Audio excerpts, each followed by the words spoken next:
আজকে আমরা সবাই মিলে বেরিয়ে পড়েছি দীপার বাড়িতে যাব বলে। দীপা মানে আমার বড় ননদ।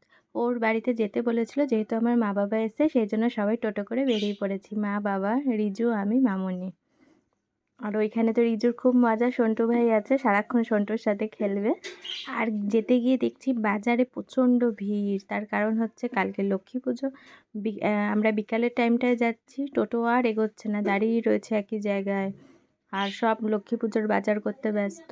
আর বাজারটাও দেখতে কত সুন্দর লাগছে, কত রকমের জিনিস, লোক পুরো ভর্তি। মালাগুলো কত সুন্দর লাগছে, লাল নীল সবুজ হলুদ, কত রঙের মালা, খুব সুন্দর লাগছে বাজারটা।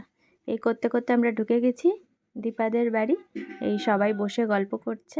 আর ওদের ডাইনিং স্পেসটা না অনেক বড়। আর এরা দুজনে গিয়ে নিয়ে দুটো গাড়ি নিয়ে নিয়েছে, আর ওই ঘুরে বেড়াচ্ছে গাড়ি নিয়ে। রিজুর এখানে খুব মজা এসে নিয়ে।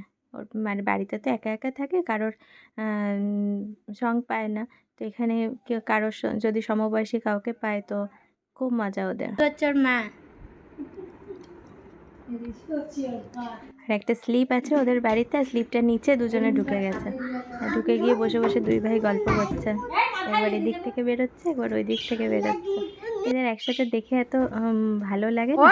এরা অ্যাকচুয়ালি সমবয়সী বলা চলে, 1-1.5 মাসের ছোট বড়।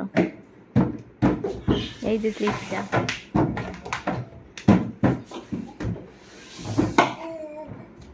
আরেকজন আমার ছোটো ননদের ছেলেটা যদি একসাথে হয়, 3 জনে হলে আর দেখতে হবে না। সে দীঘা গেছে, সেই জন্য সে আসতে পারেনি, এখন দুই ভাই একসাথে হয়েছে। এদের কত গল্প। আমাদের গিয়ে নিয়ে মিষ্টি সিঙ্গাড়া সব খাওয়া হয়ে গেছে, চা। এবার দেখছি দীপা বানিয়ে রেখেছে আমাদের জন্য পনির দিয়ে পাস্তা। সেটা খেয়ে আমরা এবার বাড়ি আসবো।